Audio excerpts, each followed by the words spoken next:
Okay, so let's talk Vocaloid. For those not in the know, Vocaloid is a vocal synth software used to make music, but its influence spans way beyond that and has created a variety of iconic characters. Hatsune Miku is the most known around the globe, but other vocal banks such as the Kagamines and Kaito are iconic in their own way. Even though it's the most popular, there's way more to vocal synth software than just standard Vocaloid. Synth V and UTAU are examples of other softwares used to tune vocal banks, and personally, I have a soft spot for a particular character used in both those programs. She's related to all three of them in a strange way, actually. If you're in the scene, you know what I'm talking about. Let's make Kasane Teto, baby!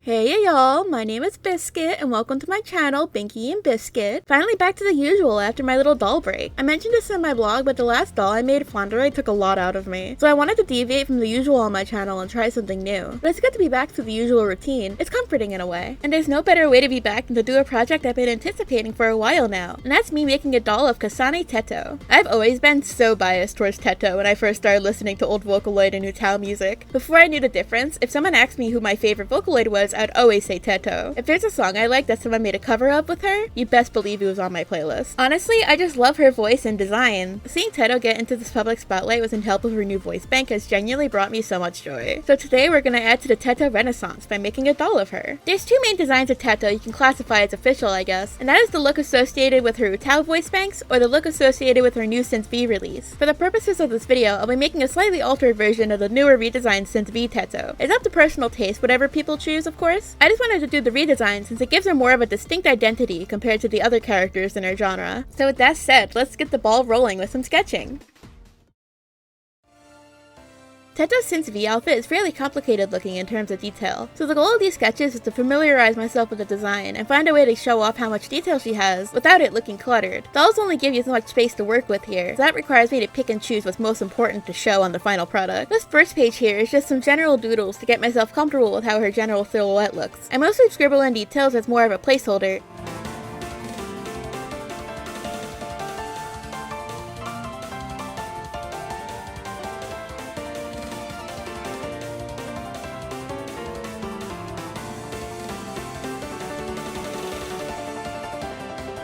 The second page is where I try to actually pay attention to everything that makes up Teto. This is where I start trying to pick and choose the details that are most important to her design. I do a quick sketch in my usual style as well as in a little doll-like form.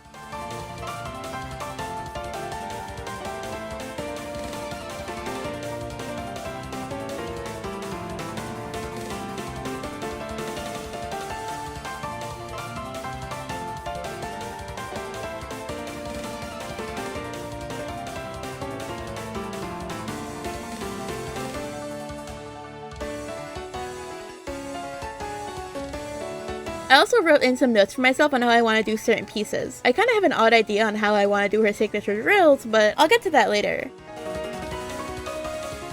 Now that we got the sketches established, let's take a look at what the yarn I'll be using is. Here's my color palette for Teto. For specifics on what material each color is, I'll have a link below with a page that goes into detail. I'm using a very vast variety of yarn brands here, so it will take a while to go over one by one. But with all that established, let's begin with the actual doll. I start with the nubby feet in a pinkish red. It looks more red on camera than in real life, but regardless, Teto wears red socks. So that's what these are meant to be. The nubs at the bottom is to help provide some structure to sew the shoe onto at the end. I continue up the ankle in red and switch to her skin tone when I'm ready to end this off.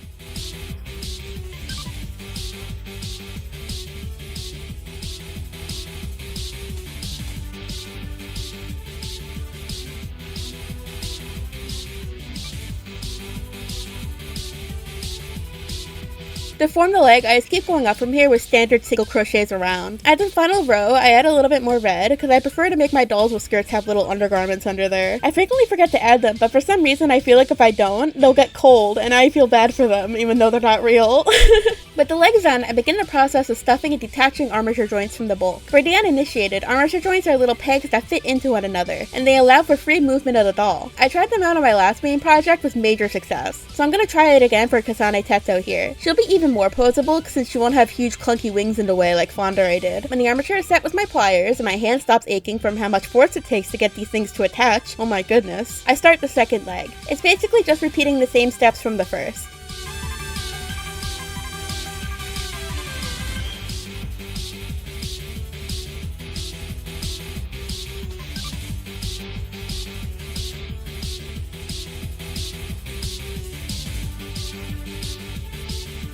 Off camera, I put in more joints to serve as a torso spine and neck joints. This should allow the head and body to be able to move around too. But with that installed, I can connect the legs and continue up the body. I make a chain between the two pieces and crochet around until I reach the end of the first leg. Then I go for another chain and go around the second leg. I use more red to make the undergarments, and then I switch back to the skin color. Teto doesn't seem to be wearing any kind of undershirt, so I just opted to leave it as skin. The torso is kind of like a weird cone shape. I bring it in more with some decreases as I go up.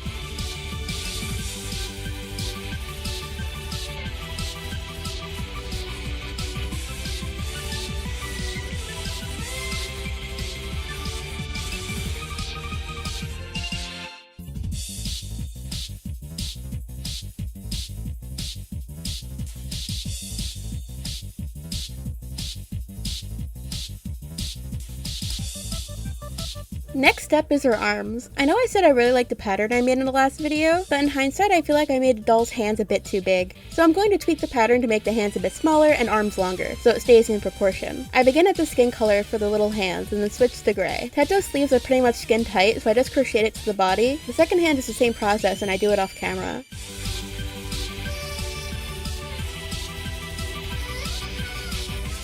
After the hands and arms are all done, I cut a piece of armature long enough to hold both pieces I made. Unfortunately, in the last video I ran into an issue where I couldn't attach the arms in a proper way to the rest of the armature, and here it's really no different. I also tie the pieces together with yarn and use the head later to secure it into place. Sure, it's ugly, but it's effective. Speaking of, let's do that next. The head is super simple as usual, just time consuming. I really just make an average circle using the skin color. Not too much to elaborate on here, so I'm going to take this chance to go a bit on a tangent. I guess this is a moderately funny story, but recording audio for this video has actually been such a doozy. That's why it's so late, and I apologize for that. I got hit with bronchitis and a double ear infection at the same exact time, so my voice was really messed up for a bit, and I couldn't record properly. I guess I could have recorded while I was sick, but I didn't want to sacrifice quality for the sake of quantity here. So hopefully you guys don't mind a little bit of a late video this month. I wanted to get more done, but so be it, I guess. Thank you everyone for sticking around, and I just wanted to thank everyone real quick for nearly getting me 100 subscribers on YouTube. I know my channel isn't considered large or anything, but seeing the steady increase in engagement over the 8 videos I posted has really brought me so much joy. Thank you again, and back to the doll. Now with the head fully formed, I fill it with pillow stuffing, making sure it's stuffed nice and tightly. Then I sew it to the neck, covering up all the ugly armature and botch job.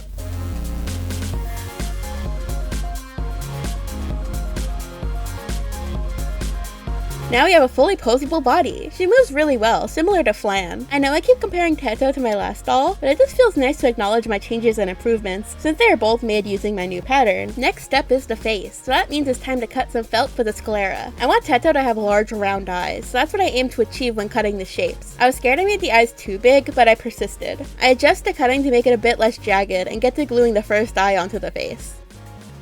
I tried a few methods of keeping it down as it dried. I first tried using pins around the border, only for that not to work super well. I tried taping it down too, but that didn't work much either. It kept popping up, so I settled for placing pins directly into the felt as it dries. I usually really dislike this method because it leaves holes in the felt when I pull them out later, but I guess I'll just have to deal with that. I leave it overnight to dry. After it's ready, I pull out the pins and get to doing some embroidery work, starting with her big old red eyes. Stop staring at me with them big old eyes. I want her to look really friendly and just have an overall pleasant demeanor to her. She is an idol after all, so she needs to appeal to her fans. I do a lot of back and forth stitching through the eye to make it large. I add in some lighter melon pink to put in a bit of highlights.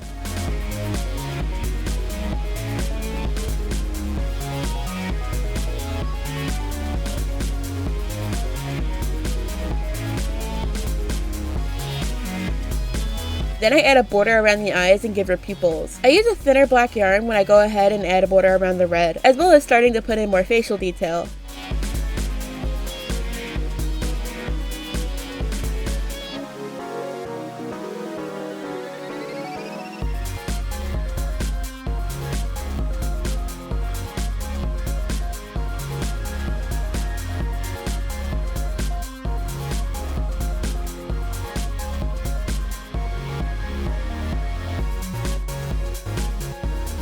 At this point, I was starting to debate if I liked the face or not. I felt as though her eyes were way too big. They're much larger than eyes I've made previously, and I'm not entirely sure if I like this change or not. I was thinking of throwing away the entire head and redoing it, but I persisted with the power and motivation. And a time limit, but I'll get to that later. I'll just have to see if it grows on me or not. From here, I go to finish the face. So I add a little bit of eye shines as well as bust out the pastels. I use them to add some skin variation and makeup to make Teto feel more alive. The pastel on its own isn't strong enough to stick to the face long term, I found out, so I use some flexible hold hairspray to help it along. And now we got the main attraction done. It started to grow on me at least. I was getting worried there. I still think the eyes have their flaws and I could have done a better job as a second pass, but I'll chalk it up to a learning experience and go on to the next step. Let's give her some clothes.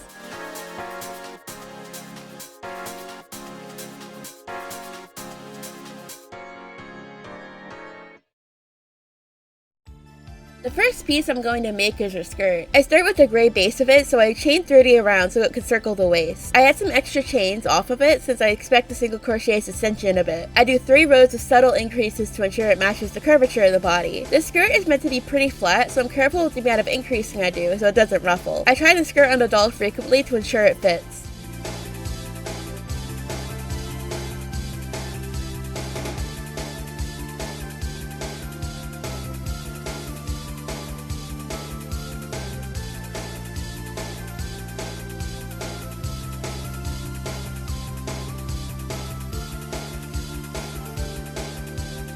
At the bottom, I do the pink part of the skirt in sections, since it's divided up on the original design as well. I have so many ends to weave in, ugh, but I power through it and weave them in instead of knot them off and cut them like a good little crocheter. I'm not this good for the rest of the project, so we celebrate the little victories. Now to detail the skirt. I start with the staff lines Teto has on her clothing. It took a few attempts to get this to look good, so bear with me. I start with some sewing thread and go on to making the lines with a single thread. This ends up looking pretty bad, so I try to double strand it. This also looks pretty bad, so I bust out my embroidery floss to try that. Luckily, this ends up working in the end. I meticulously go line by line and do my best to make it symmetrical. I think I did an okay job.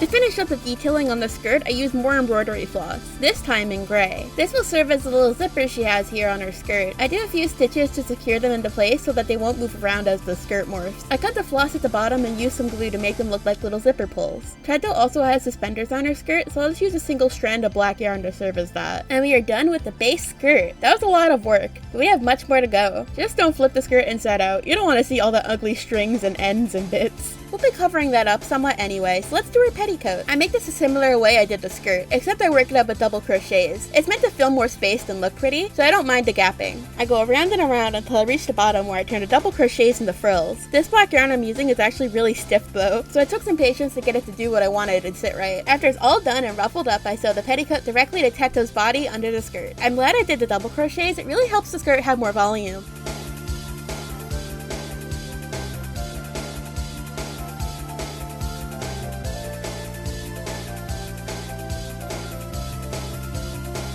Well, that's the vast majority of her skirt done, so now we're on to the top. This was another part that took a ton of trial and error. Initially I went for the more basic way I make tops, only to realize it wouldn't fit right, so I restarted and took a new approach. Basically, I chain around the neck and double crochet the first row of stitches to ensure it's nice and loose. Then I go down with single crochets until it's an adequate length. Make sure you don't forget the armholes. I ended up making it too long though, so I tried to unravel a few rows to bring it down to where I wanted it to. Worked out well. I make her sleeves by chaining 15 and double crocheting across. I do a row of single crochets in red and sew them onto the top.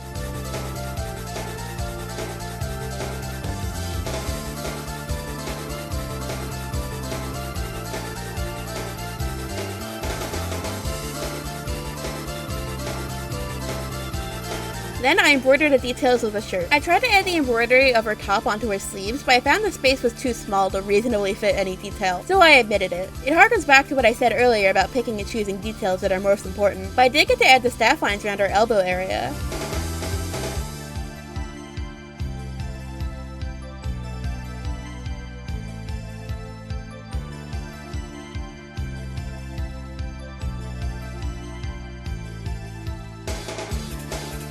finish off the top for now, I go ahead and take out some tiny gold buttons and glue them on with Fabri-Tac. She's already looking pretty good, but she's missing what makes Kasane Teto actually Kasane Teto, the twin drills, so we have to do her hair. I start with a chain of 36, which I fold in half to make her part. I crochet them kind of strangely since I want her hair to be pulled to each side of her head, kind of like pigtails would be. It shows in our concept art and I wanted to replicate it here. To do this, I make each strand pretty short, no more than like 17 chains, and then I crochet back up the chain. I also make the chains that will go at the bottom of her hair a bit longer. I attach the part to the head with some stitches. Then I sew down the strands meticulously to aid in the effect of pulling them to the side.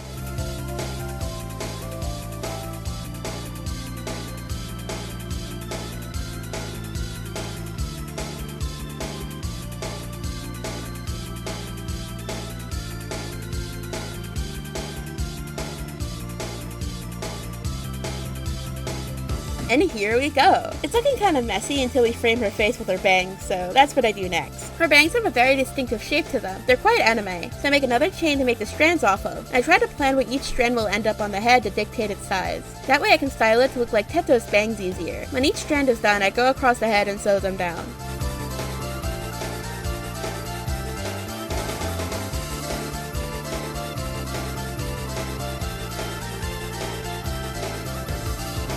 Let's be real, all this hairstyling is nice and all, but she's not really Teto without her iconic twin drills, right? So let's get to fixing that. First step is to crochet a triangle with double crochets. I drop a stitch as I go down to make it come to a point. Then I run a gathering stitch up the side. I pull it tight and kind of twist and toy with the shape until it vaguely resembles a drill, and then I sew it to the side of the head. I use some extra stitches to help the shape be secured. I did the same thing to the other side. To finish off the head, I make Teto's ears by making a magic ring surrounded by a row of increasing. Then I make a white ribbon that she has tied into her drills. Now at this point, you'll notice I'm getting less descriptive, and I have a bit of a sad confession regarding that. Earlier in this video, I talked about a pretty strict deadline I gave myself, and that wasn't for nothing. See, I had plans to visit my girlfriend Lyra in Colorado, and I wanted to take the Teto doll with me so I can get a fun photo shoot done. I knew we were going to a really cool arcade, and I needed her to come with me for that. But unfortunately, I started running out of time, and I decided to sacrifice recording on how I made the shoes and little fix-ups to save me some time. But I think the place I got to take Teto in exchange was really worth it, so I hope you don't mind me exchanging some footage to a really cool photo shoot. If you want to see how her shoes were made, check out my Evelyn doll video. I know it's a bit old right now, but I used a similar technique there. Without further ado, let's show y'all the final results.